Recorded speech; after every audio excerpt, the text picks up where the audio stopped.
I got your Scream document. Care to share what this document that you're talking about is with the rest of the fans? It's a Word document that's shared with me called "You can get this, or you can get with this, or you can get with that." You can go Vitamins this. and minerals - food choices. And it tells you where you can find your B6, your vitamin D, Ooh, your folate. your what? Folate. What the fuck is folate? You can find it in romaine lettuce, asparagus, cooked lentils, cooked spinach, black-eyed peas, kidney beans, and sunflower seeds. I see. It is not 2000 and late. It is not 2000 and late. Fascinating way to start the episode today, friend. Fascinating. Guess what episode this is, people? Well, you've watched the title. Yep. Unless you watch our episodes on binge, in which case, good for you. You know, every once in a while, people will say, "You have a podcast?" And I go, "Yeah." And then say, "Here's my podcast." And then they go, "Sure, I'll listen." And I don't know if they do. Our numbers have gone up on Anchor, so that's kind of neat. Neat. Very neat. So today we're here to talk about Scream 6. We might be a little rushed. I don't think so. There's a feeling enough to talk about in this movie, while still having like room for like not having this be super long, but also not super short. Yes. So we haven't. This is our first Scream movie that we've recorded for. Correct? Did we not record for 5? It was before. Hiya. Because our first movie was fucking Moonfall. Yeah. And that was February, like first week of February. What a time. What a time. What a time to be alive. So today we're here to talk about Scream 6, which is the second film in the Scream franchise not to be directed by the original director. Yes, not Wes Craven. Not Wes Craven. Who is no longer with us. Unfortunately. I can't remember when he 2015. I looked at 2015? I looked that shit up. So 4 years after the release of Scream 4. Yeah. And I think a lot of people had, at that point, written off the franchise. They had said, no Wes. Is Scream 4 considered to be poo-poo? You know, I remember when they came out, people were not super hype on it. Yeah. But I will fight tooth and nail that it's in the top half of the movies. People think Scream 3 is poo-poo. I agree with people. So here's the thing. Yeah. So I see Scream as a franchise where there really is no like awful movie. Yeah. I don't love Scream 3. I don't also love Scream 2. Gotcha. But they're not bad. Mm-hmm. Like, they're passable slashers. Right. They're still fun. They're entertaining. If anything, the whodunit aspect of it is always a lot of fun. There's a lot. Your whodunits can go a long way. Yeah, the mystery and keeping people intrigued will do a lot of heavy lifting. It will indeed. Right. So here in Scream 6, we follow the cast of survivors from Scream 4. Sorry, no, from Scream. Yeah? Yeah, or 5 Cream, as we like to call it. Yes. And so we have our core 4 who moved to New York. Yeah. They are no longer in Woodsboro, and now we have Ghostface in the big city. Yes. And you know, a lot of franchises try to go to the big city. I love the setting. The setting is great. I love the setting. Which is not something that you can say about other franchises that go to New York. Like, for example, Jason Voorhees goes to Manhattan. I did not know that. That does not seem like it would be ideal. So it's amazing what a machete and a hockey mask can do versus guns. Versus a cosplay uniform. Yeah. Yeah. Insane. So I believe it's the 7th movie. It's called Jason Takes Manhattan. And the funny it's 8, my bad. There have been 8 Friday the 13th movies at least. There are more than 8. Way more than 8. It's a huge franchise. But yeah, so Friday the 13th Part 8, Jason Takes Manhattan. It's one of the worst. One of the worst Friday the 13th movies. And like, would we have fun if we watched it, or is it just like... It's one of those movies that is a lot of fun, but it's not good. Yeah. And then the problem is the movie is called Jason Takes Manhattan, and they don't get to Manhattan until like 45 minutes into the movie. Hiya. And this movie is an hour and 40 minutes. Yes. That's me being generous. Traffic is spelled that. And the funny thing is, the way they get to Manhattan is they're on like a yacht. Oh, nice. Is Jason on the yacht? Jason's on the yacht. He's living at large. Okay, that's cool. I was Yeah. gonna say, if you were in a yacht, would you be Jason proof? No, God, no. So many people die in this yacht. Gotcha. But if you were on a yacht that was, if Jason was over there on the land Uh-huh. and you were in the yacht, which was well past, well past wade in the water distance, could Jason get to you? So it depends who you ask, Yeah. because there's always been this debate on whether or not Jason is somewhat magic and can he teleport. And Mm, it's a stupid argument, gotcha. because the obvious answer is fuck no, he can't. People are just stupid. But it's a legitimate debate that people Yeah. go, can this man Teleport. teleport? Yeah. Poof, Yeah. he's behind you. Poof, he's on the second floor of this building. Good for him if you can. If you can teleport, Yeah, good for him. good for him indeed. Yeah. But there is something magical about it, because I think at one point he goes to hell, then he revives, then he's like a ghost, then he's something Yeah. else.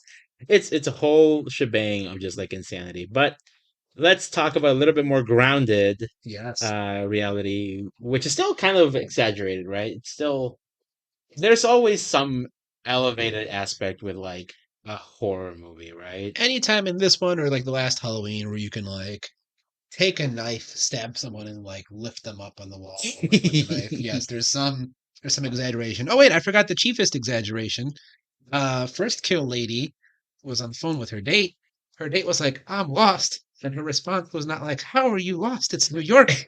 The streets are The numbered. streets are numbered." There's a reason why that joke Yeah, from the John Mulaney special sticks in your head. it is. However, to be fair, she was not on a numbered street. No, She she was on main street. Hudson, right? Yeah, yeah. Yeah, No so that's fair. no excuse. No excuse. But yeah, so I would say this movie is one that you cannot talk at all, really, without going into any of the details. Right. I think we could just say that it's very good. Very good. Um, Ghostface is ruthless. Ghostface is fucking Yeah. insane in this He movie. moves so sexily. Very. Yeah. There's some scenes where it's like, oh. Uh, I personally would say, if I were to rank this in my personal list, it's either in the second or the third spot for me. Gotcha. I really like this movie a lot. I think everybody in this movie does a really good job. Mhm. I know people were very salty about the fact that Neve Campbell is not back in this movie. There'll be more. And as someone who's seen all of the movies and has been I don't want to say this is like my favorite franchise, but I've been a pretty solid fan of this. I don't think you need her in this movie, because my whole thing is, this movie is not about Sydney. I forget. Is what's her name dead? Journalism lady? No. I was gonna say. Yeah. The- So my thing is, like, yes, legacy characters show up, but I'm here to see the story of Sam and Tara. Yes. Not having Sydney, having Dewey, having Gail show up in these movies. That's just like nostalgia stuff. Right. And I'm not going to judge this movie based on their role in this as much. Speaking as someone who's Scream 5 Cream was my Five Cream was my first Scream movie that I like paid attention to and actually saw, like, not as a child. I have no reason to see any of the legacy characters anymore. I think these characters pull enough of their own weight, or I do not care. The one that came with Hayden Panettiere, right? Yep. She was fun. Looks good. Looks good in leather. Looks very good in leather. That's it. Get the fuck out. Yep. You don't need to be back. You don't need to whatever, right? Yeah. That's fine. And so I would say I think this movie overall is a very fun addition, especially considering that this is the sixth movie in the franchise. Yeah. Like, what other franchises can you say that there are 6 movies in deep and are still good? Not John Wick yet. Not John Wick yet. Holy shit. Yeah. I am so scared. I'm so excited. I'm like, I want to be so excited. I don't want to overhype the movie, but everybody who I see is like, that means it's at least got to be good. For sure. Yeah. But I don't want to overhype it in my head. But anyway, let's go into our spoilsies. Oh, before we do that, Big shout out to our boy Mojo Jojo. Whoa. Because Mojo Jojo does a fantastic job in this movie. Mojo Jojo's in this movie? He's Ghostface. He's the voice of Ghostface. Whoa. Yeah, he's a voice actor, right? So it's interesting. I looked up old episodes of Scream 1 or old YouTube clips of Scream 1, mhm. and then I heard Ghostface, in this movie and the last movie. And I'm like, man, oh man, technology got better and I'm here for it. Yeah, Yeah. like it's still, Yeah. It sounds so crisp it and sounds good. very crisp right now. Back Yeah. then, I mean, you had the graininess of it a little bit, which Right. is fine. But this is better. Way better, for This is sure. better. Yeah. So let's get into the movie. Mhm. So what are some of the things that you have noticed? Because you say you haven't really seen a lot of the movies, right? Uh-huh. Have you seen any of the other ones since I saw Five Cream? no, I saw Scream 3 as a child on TV, Hmm.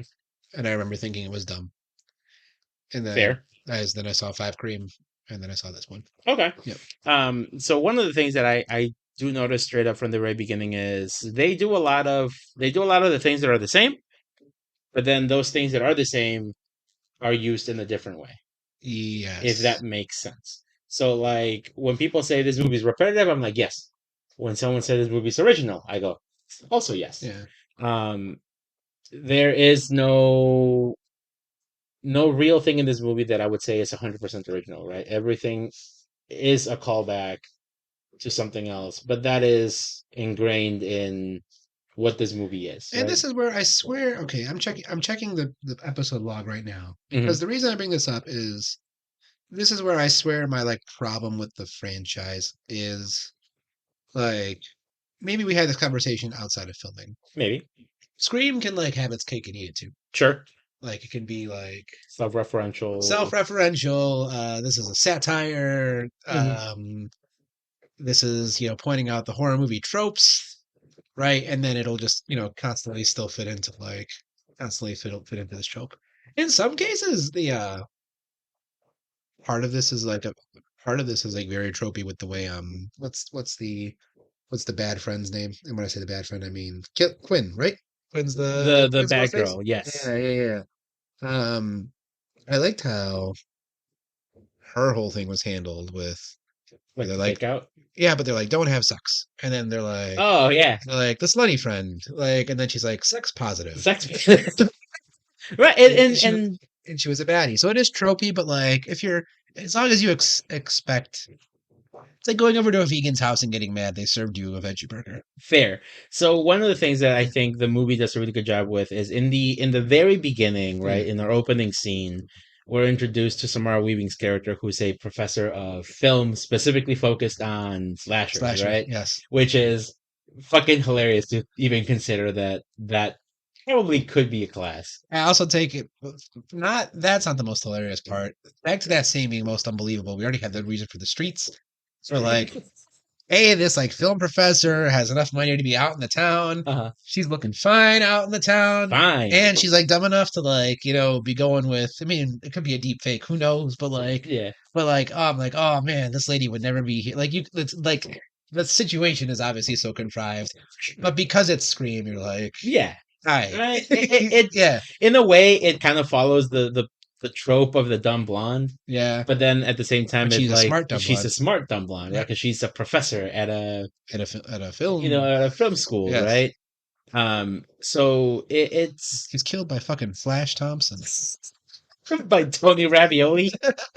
I will never not call him Tony Ravioli. I can't remember what it was. He was in some show and they were like doing interviews with the people and they call him Tony That's Ravioli, funny. and it's just it always stuck. But I do like that she does mention like the reason why I like slashers is because they are always a commentary on like what is the current trends, Yes. right? So like back then the slasher was like, oh shit, we're scared of sex, Right. like don't bang. Yep. And the whole idea of the summer youth, going to summer camps and all this shit. Yeah. And then like in more recent times, like even in Scream 4, which was already 10, 11 years ago. Right. I don't even. No, 12 years ago, because that Scream 4 was 2011. I actually really want to see a Scream 4 because I want to look if I can watch that movie and be like, yes, this was 2011. Oh, it's 100% 2011. It'll have a scene with my band teacher getting arrested. But yeah, so like Scream 4 like talks about like the idea of internet fame Yeah. and like broadcasting shit to like people, because that was the beginning of That was the beginning of like what was it called, Justin TV and all this shit, right? uh, Like live cams were starting to be kind of a thing. Ray William Johnson. Ray William Johnson, right? The Mm. internet commentary, and all that shit, like the birth of that. And now in this movie, it's a commentary on the requels and the sequels of the requels. Both of And these are both this one and the last one, I would say are. In fact, I would say as someone who's not really familiar with the series, good thing these came out like back to back because Mhm. they are like they like fit better together as like two parts to a whole than like the fucking Halloween movies did They that just do, came out. and that's also an aspect of the Scream movies, because if you look back at the history of Scream 1 came out in '96, Yeah. and like a year later, or I think less than a year later, the second one came out, These got to and be then like relatively low budget, right? yes, I mean this movie was 33 to 35 million dollars Yeah. in budget, and it's already made 75. Yep. So like Churned it's it. an easy Yeah. decision. And if you have a writer or a writers group who's willing to like put in the work and get this shit cranked out fast, you can guarantee your ass that You like the can do it. studios are going to be like, hell yeah, Yeah. get it. Um, so we have the another thing that is different but also the same is, well, you have a kill, obviously. Uh-huh. Uh, your blonde gets killed, but then you see Ghostface right away, right? Yes. Which to me was like, oh, what is Okay, stop like passando what aquí. is happening here? Like Yeah. you never have a ghost phase reveal. Like there's always the um when the first kill always happens in these movies, like there's always a cut to the title card. Mm, Like that's always been the trope, in the very beginning of the movie, Drew Barrymore gets killed right. and cut to the black screen. Um in Scream 2, you have the first kill is Jada Pinkett Smith. She They, gets stabbed and then she gets killed. is it And always these high profile people in or highest profile people? in the first couple of movies, Yeah. they were, because that was a big fake out. Yeah. Like a lot of people were under the impression I that had Drew heard that Drew Barrymore, Barrymore was going to be like a star. and that was also a play on like Psycho. Yeah, because she's also Yeah, she I also can't gets killed remember. early I can't on. remember the actress in the Yeah, movie, but she was also like a big right. name. She was famous. Yeah, And so that was a thing that's always happened. That you see Ghostface slashing down in the cuts, and then this one, like, you stay there yeah. and you see the blood on his face, and then he takes the mask off, and you're kind of like, oh, this is not supposed to happen. Mhm. So that was kind of cool. But then we do have him interacting with Tara at the beginning too, Yeah, the party. which is kind of it's a weird thing where you're following this guy. You're like, oh, it's almost treating him like a main character, and then now your former main characters like involved here somehow. When they're trying to QAnon conspiracy slash cancel uh, Tara and older Tara, So Sam. so none Yeah. of these guys, right? It almost feels like these guys don't necessarily buy into the whole Richie was set up, because Uh, they want to finish what Richie started, which was the movie, right? Having new source material to make new stab hmm, movies, right? They wanted to continue the series. They're not the ones that buy into this, but like you do see people after the party scene, fuck you. where they're Yeah, like, she killed her boyfriend, blah blah blah, she's crazy, and then they film her and they put the shit on Reddit, right. which is 100% shit that happens today. Again, that commentary on shit that's happening today with, I know it's not super recent, but like shit with the, what was it, the Boston Boston bomber, bomber. Yeah, who like right. When they Reddit found the Boston Reddit, bomber. well, they thought they found Right. the Boston bomber, Found in quote. and Yeah, they fucking like almost killed. Did they kill a guy, or did they almost I kill a forget. He guy? got swatted, but But yeah, like they've like were trying to fuck this guy up who had nothing to do with it. yeah, And it's this whole idea of like the QAnon people who just get these ideas based on just insane right. internet theories, right? And so then we're brought back to our core four who are in New York for you know A new life, a reasons. new start. What do you think of the turn that they gave? Um, I keep wanting to call her Melissa, but I know that's the actress's name. Sam. Sam. Yeah, like the turn where she's like, yeah, I killed my boyfriend, but that's not the problem. The problem is that, like, yeah, fuck him. It felt good to kill him because it was right. It's it is kind of cool. To me, it made the character interesting. For sure. And then especially that makes the ending.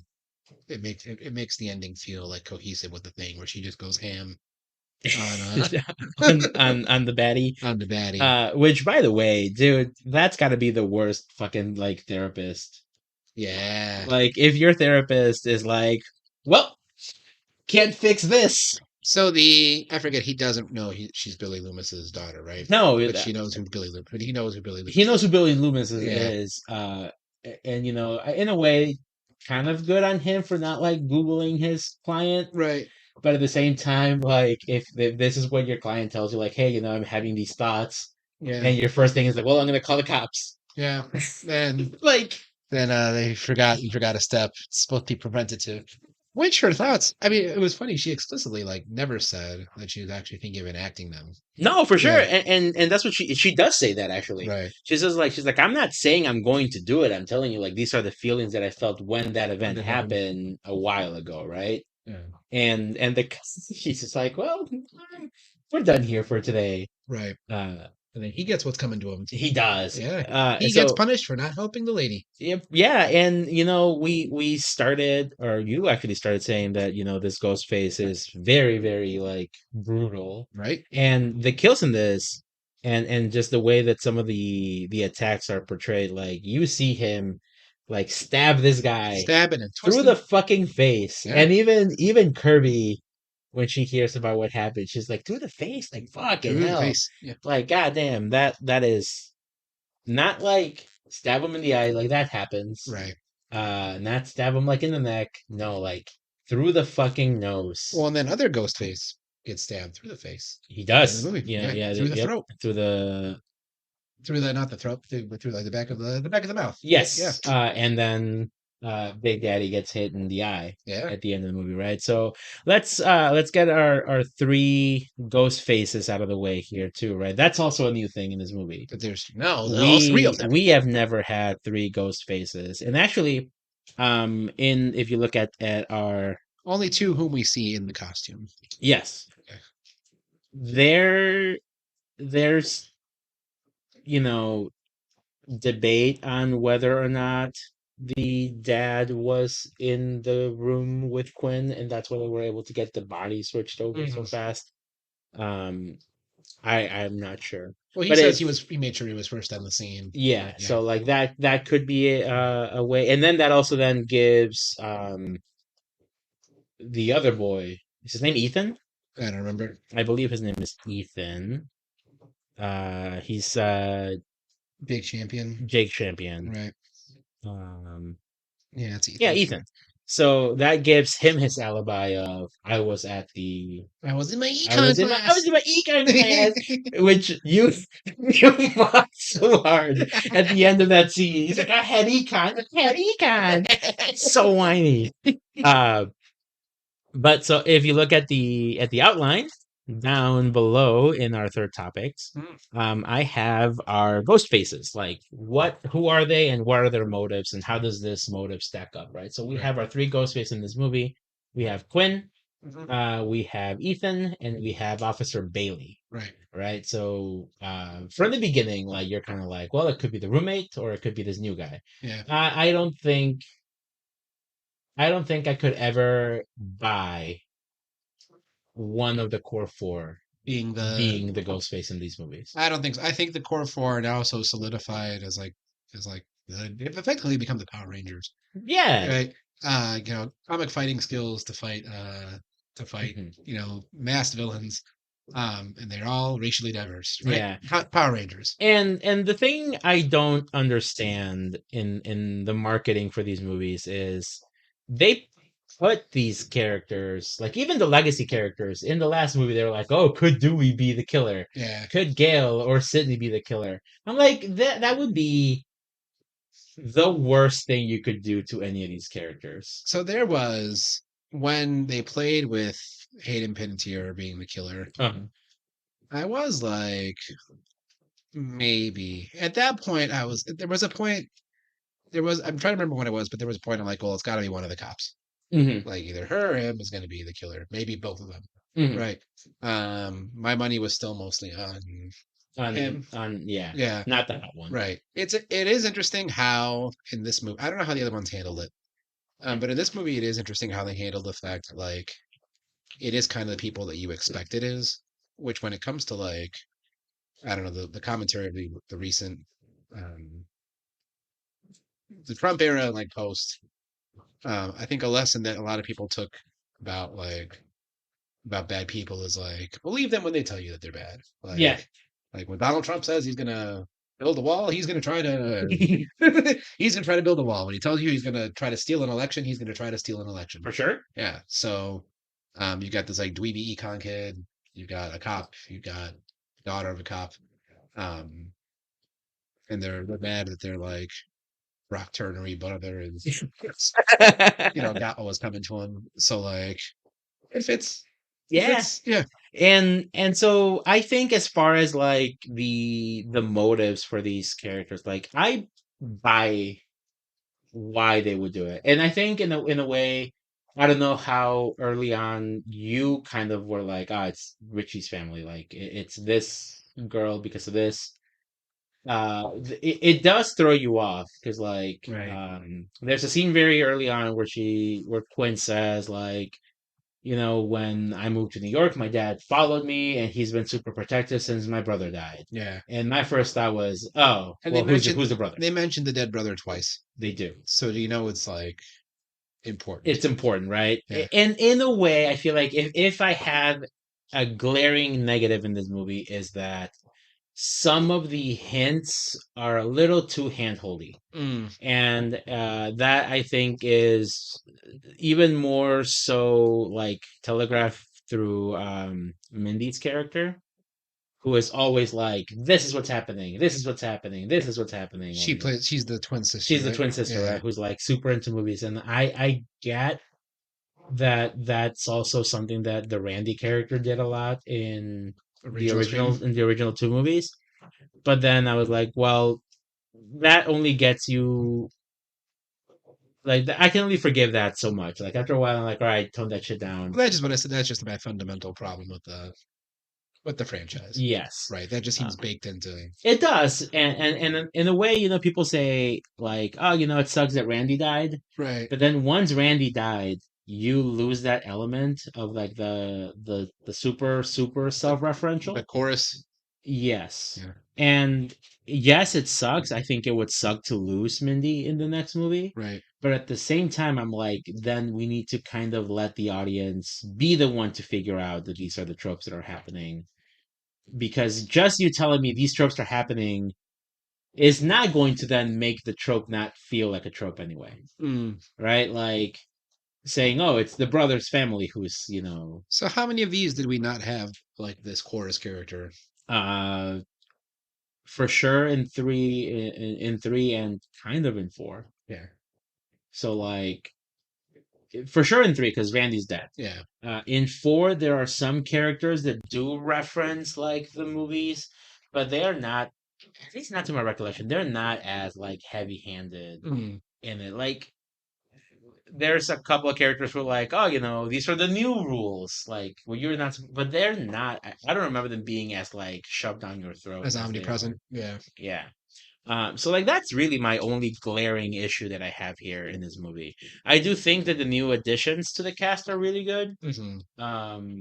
As inconsequential as I think he is, I like Danny's character. Danny is the brother. It shows that you don't even know who Danny is Yeah. because he doesn't really make a splash. He's the hot Oh yeah. across the alley neighbor, right? Yeah, he had a weird voice.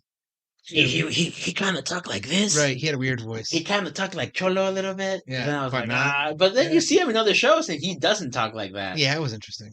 It's an odd choice. It was very odd. Because he plays Pug Yeah. in I want to say Jessica Jones, but not Jessica Jones. She-Hulk. Oh He's yes, I the heard male that. like Yeah. paralegal. He's Adrian Chase in the Arrow TV show. Interesting. He plays like you know how like there's always the joke in Marvel movies, it's the good guy with the same good guy powers, but now he's bad, and that's the enemy. Right.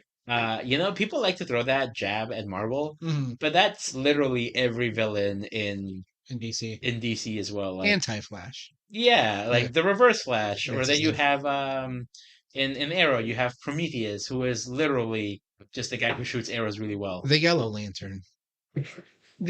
Right? So Yeah, so he plays that equivalent in I Arrow, see. right? He's a fucking asshole, but he does not talk like that. So it's interesting. They have this scene where you find out that they're like already banging.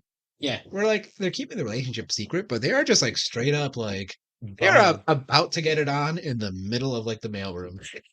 And at one point, like they're making out and shit, Yeah, and it's the scene right after Chad walks out of Tara's room, yeah, and my assumption is he's leaving, he's going home. yeah.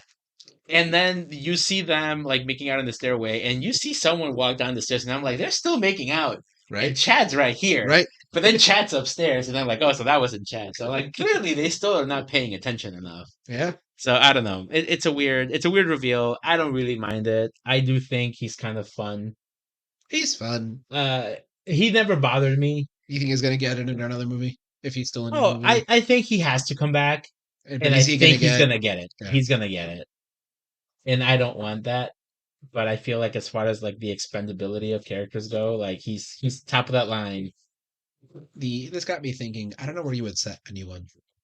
I guess the thing is, if you're going for urban setting, like you can't get any more urban than New York. It doesn't get bigger than New York. Could Scream go to Texas? You know, I and this could be like maybe a little bit of the initial conversation we had today. Yeah, Set this shit on a cruise ship. there you go. Cruise ships are huge, Huge, huge, fucking and massive, and you can't leave and you can't leave. unless it's one that like goes to different ports, and That too. then you could do some Um, culturally appropriating voodoo stuff. my What island you're in? my thought Yeah, initially. So this cruise ship thing happened because of the Jason Takes Manhattan conversation we of had. course. But when I was thinking of the marketing and what they could do to market a new Scream movie, I was like, take this shit to Italy. Take the shit to Italy, and then you can have someone recreate like famous, paintings, and then obviously the obvious one is the Scream. It's Tu Brute, which is today, March 15th. Yeah, Really? yeah, Yeah. yeah. There you go. There you go. So I don't know. That's just what I'm thinking. Like set it somewhere in Europe. Maybe Yeah, have it be, like the crew is going around on a boat.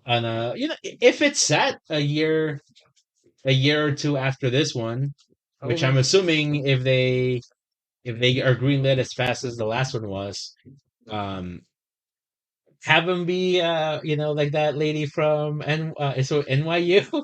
the The article that we were reading yesterday, we were shitting on this girl for oh oh yeah, my friends partied too hard when we went to our semester abroad. yeah. For the people at home, the lady who studied abroad basically talked about how it was phony and she hated it. Right? That's the gist. She didn't like that people were partying. She didn't like that people were taking $20, vacations to other countries. Yeah. Boo hoo. I was trying to study. There was nowhere quiet in our dorm. Oh, fuck you. So have them do that. Have Tara be that. Dude, Jenna Ortega, every time I hear stories about her, she just seems tired. She seems like an old lady living in the body of a very hot young girl. No, I love Jenna Ortega. But like everything she's in, I feel like they're either like exploiting this poor woman or they're just like working her to the bone, which is also exploiting.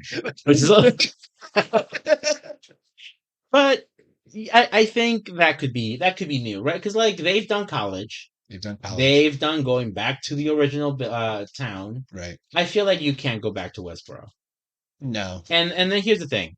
I know that the thing I'm worried about is that they're going back to Sydney for the seventh movie.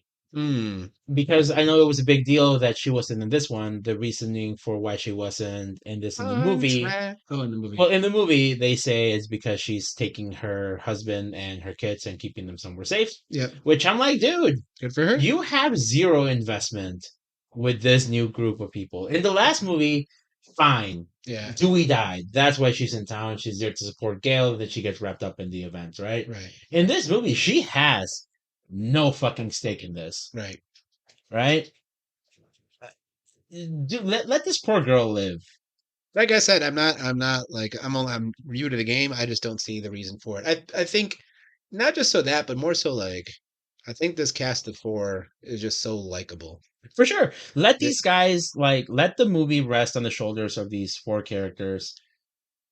And so, like, you have the argument that, like, oh, in Halloween, Jamie is back.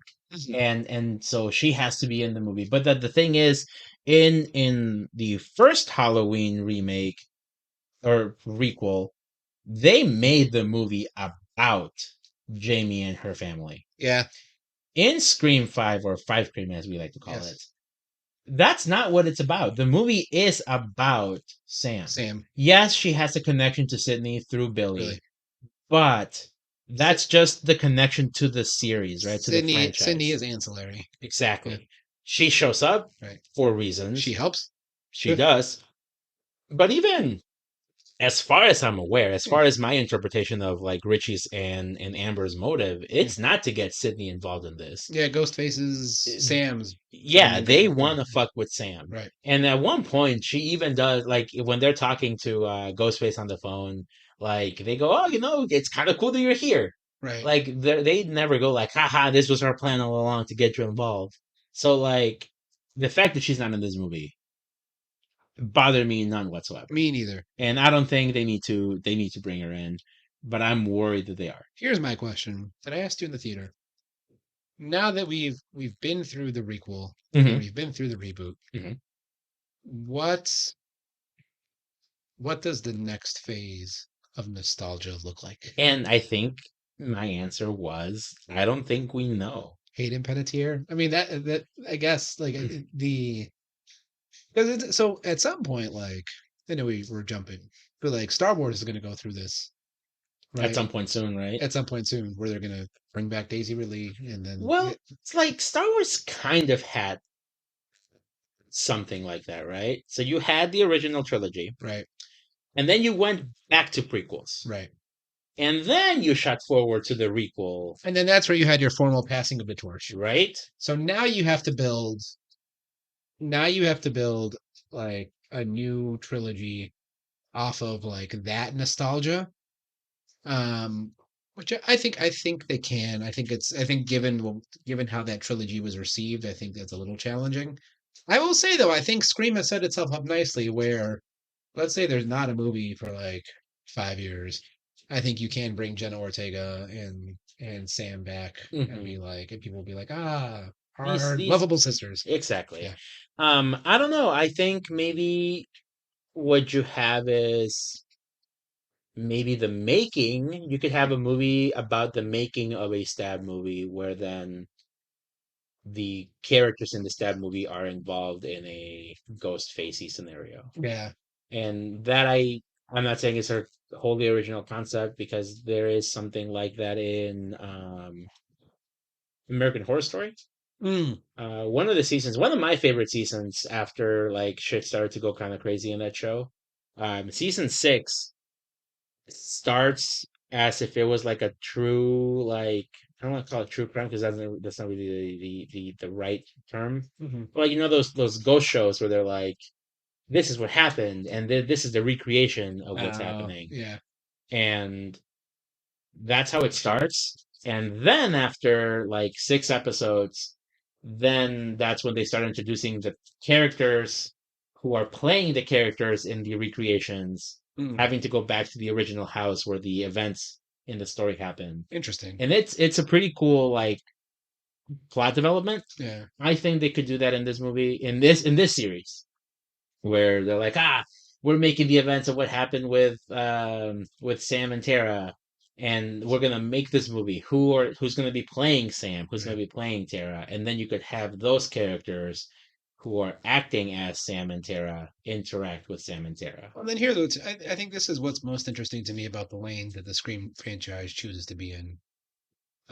Because when you choose to ride in like the meta commentative lane, right? Um, as long as there's something in the media cycle, you always have something to sort of like discuss or Mhm. talk about. Um, and I actually forgot the main point I was going to say, but like, they'll go back to Wizard themselves, played in the movie. I don't know. I'll think If of it you later. remember. Yeah. Yeah. So one of the things that I think could be the funniest way to spin the series off is to spin the series off with a character like Kirby, Mm-hmm. but not have it be a horror movie or even a Oh, slasher. interesting. Like Kirby is going back to Atlanta and she's in a romantic comedy. Yes, And then she has like paranoia about having been stabbed like 5 times. that would be funny.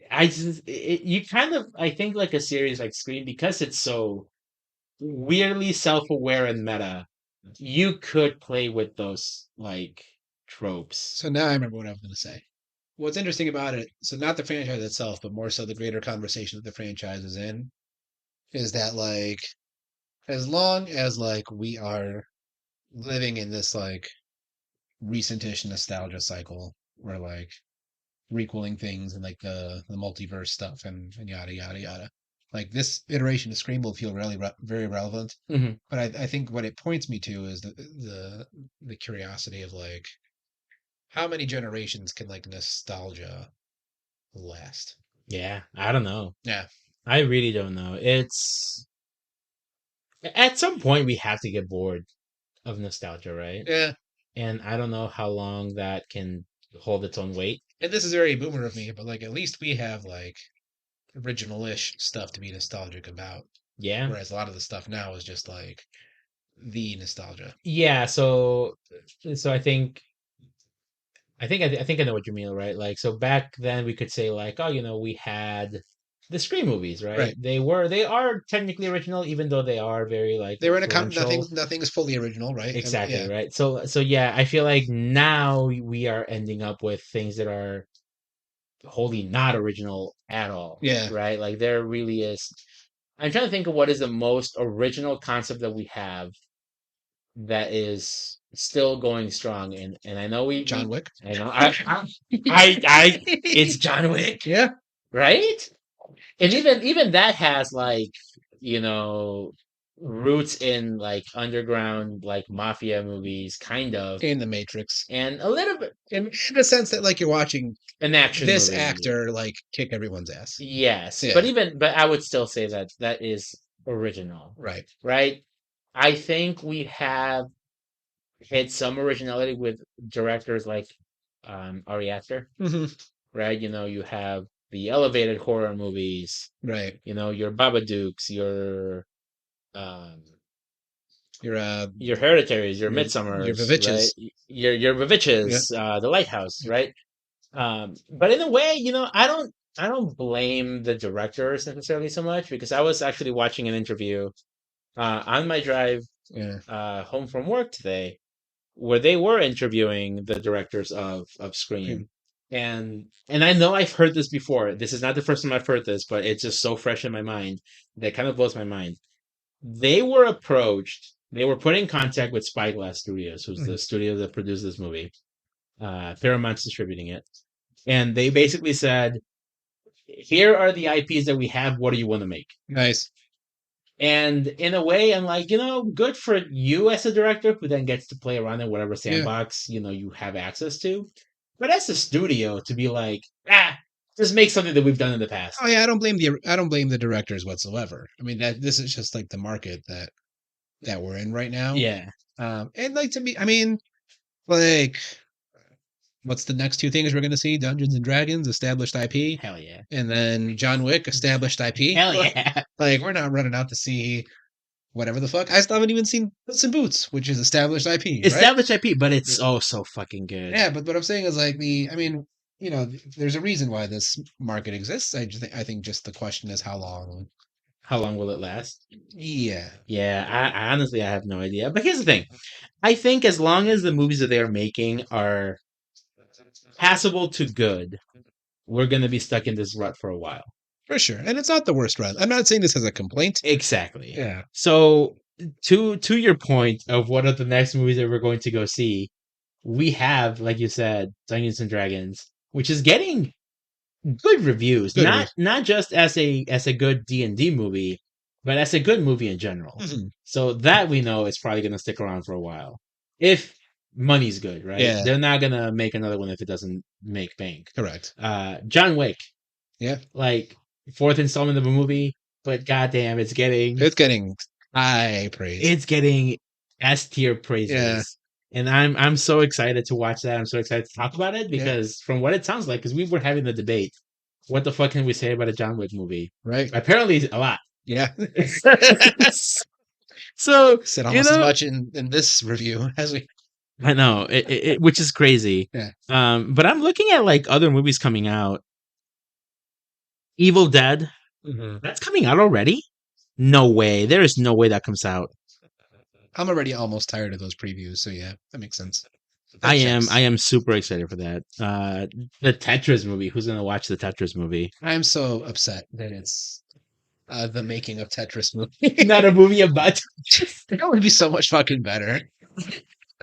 watch Pixels. I've seen the founder. I've seen Steve Jobs. I don't need to see. I've seen Argo. I don't need to fucking see the Tetris Yeah, movie. that's fair. Um, Yes, yes. That was a cough, not a you sneeze. angered the That was a dogs. cough, not a Um, sneeze. but I think as far as this movie goes, I'm very happy. The motive in this movie, I think, is well, again, not original. hmm I think it lends itself to some good like dynamic, Yeah, right? Like you understand in a way why like the parents and the siblings would do what they did, right. right? This is a situation, a connection, a bloodline, right? Going down from Scream 1 just entirely based on like needless violence. hmm So like yeah, why not? Why wouldn't you like snap and also then be like, fuck it, I'm gonna kill people too. Well, this is why I'm starting to love my Power Rangers metaphor because that's. I mean, you watch the Power Rangers because you love your fucking. I mean, you do it for the action, Yeah, which is mindless action. for sure. You also, love your core set of heroes who just get like the shit beat out of them, and then they beat the shit out of somebody, right? Hmm. In this case, it's just one monster, not like several cheesy costume monsters. Yeah. So if I think of the Scream franchise as like a Power Rangers movie, like I'll be there. Yeah, for I'll be sure. there. And one of the things that I noticed is a lot of the movies, a lot of the Ghostface killers are family related in some way. Mm, So, or related to whatever's happening because of family. yeah. So in Scream 1, Billy and Stu are getting revenge because Sydney's mom was like strutting her shit and banged his dad and then Mm, mom left. mm. Scream 2, like in the movie they say, like that was Billy's mom who Uh, like went to get revenge for Billy. I see. They mention Roman from Scream 3, who's Sydney's half brother Mm. because of like she got She. R-worded in Hollywood, Oh, Sydney's mom, gotcha. when she was like an actress. Scream 4, Yeah. they mention Jill Yeah. and some other loser, Hmm. and that she's Sydney's cousin. Gotcha. And then we have the only one who's like really separate is Is Richie and Richie Amber, right? right? But then now we're Where, back to Scream 6, back where they're to family related? Yeah. ties, right? Yeah. And I think if anything, I think this movie does a really good job at making the last movie better. Yeah. I don't know if you feel that way. I know you were like kind of lukewarm on the original Scream on Scream 5. I won't say that it makes it better, but I think they function well as a duology.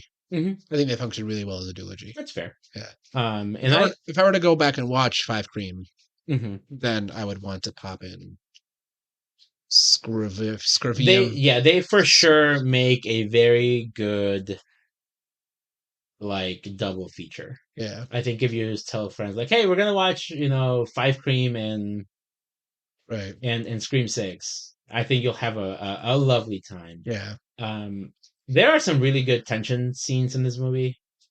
I think hands down, like my favorite. This movie has my favorite Scream sequence, which is the subway scene. The subway is awesome. The subway scene is The subway's awesome. genuinely scary. Did you walk out of that scene being like, all right, I know that what's his name? I know that Ethan's the Ghostface now.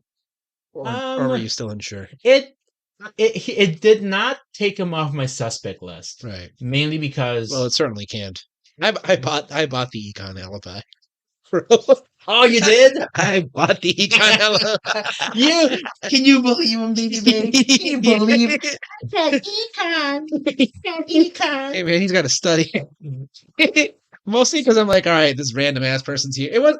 I felt like, all right, they just threw this random ass person here. Like, clearly this must be a red herring because Uh-huh. like he ain't connected to nothing, right? And that again Yeah, kind of brings me back to the reason why I really rank this movie as high as I do. yeah, Because of the fact that like there are so many like moving parts that you do buy some of their alibis. And they got to the point where I was standing it was like the third act. They hadn't fully revealed what had happened. right. And I was like, it can't just be two people. Well, so when there's the scene where what's her name's going through everybody's alibi, and then Quinn's and Ethan's are actually like pretty. Besides just econ class, they're pretty iron tight. They're like, what? I hacked through like a hard ass like university system to find Hmm. whatever, or like I just randomly like stumbled upon like what's her name like apartment search and like randomly got in. Hmm. Those are yeah. Yeah, they do.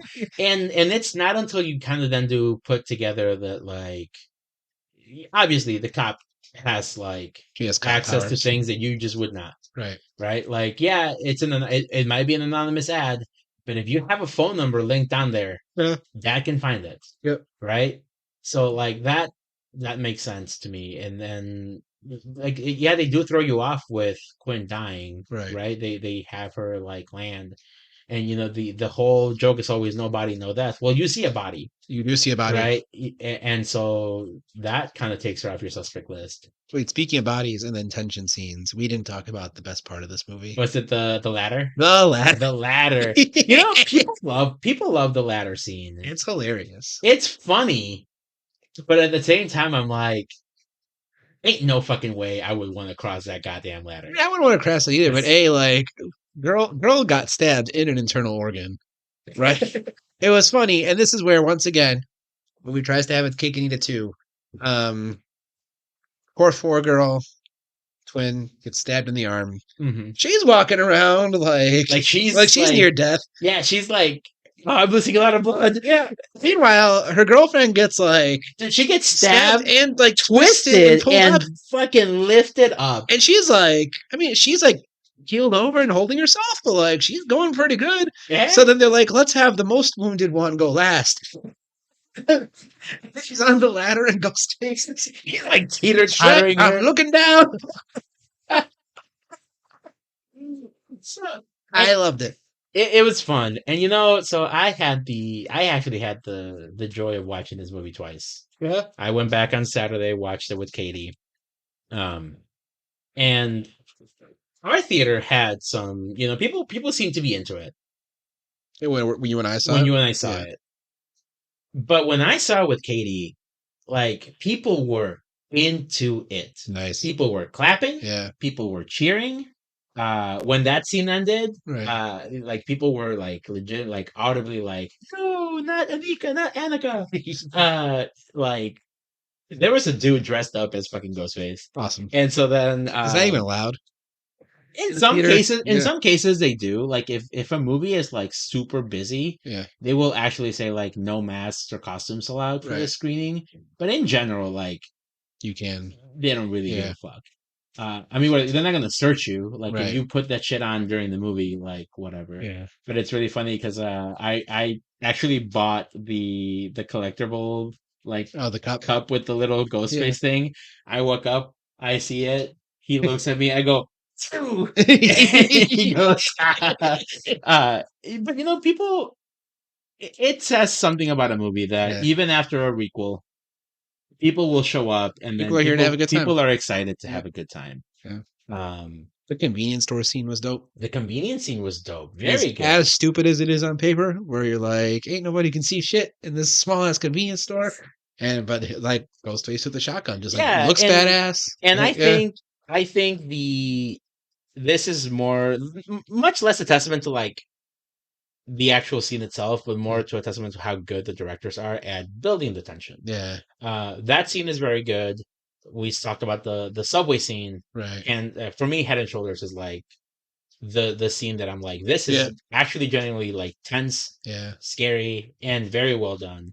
Um, then you also had the scene in Gail's apartment. Hmm. I thought was a pretty good scene to like include for her, Yes. which let her do some pretty smart things where she starts 69 him or whatever it is, where you like, you know, call back the number and she Yeah. fucking pops him Yep. a couple times. But again, that bulletproof vest, Right. yeah, Comes in clutch. comes in clutch. It always does. Um, I really do think that if this movie had been made by a lesser duo, Mm. Could have been poo poo. it would have been poo poo. Yeah. So good on them for getting like directors who are passionate and good about these For movies. sure. It just it does deal with what's come before, but I don't feel like it rests entirely on those shoulders. Yeah. So I'm very happy. I think this is a good place to To call roll it. to call it. We might be able to actually record an episode for our next movie, but then we would have to hold it Oh, for a right. fat minute. Yeah. So our next movie is going to be Dungeons and Dragons. Are we not allowed to like talk about it like after Um, seeing it? I mean, we are. I just don't see what the point of putting Putting it out there. a review out there for people who haven't seen the movie yet. Yeah, that's true. That's true. So that one's coming up next soon, very soon. We have John Wick coming out on the John 23rd. Wick. Are we still down Oh, for that? yes. Hell yes. So I hope people like this movie. Please make sure that you share this with any other Scream fans. Yes. Uh, And that's John Wick fans. and John Wick fans. But until next time, this has been the Cine-Scoots podcast. He is Thano, He's up here.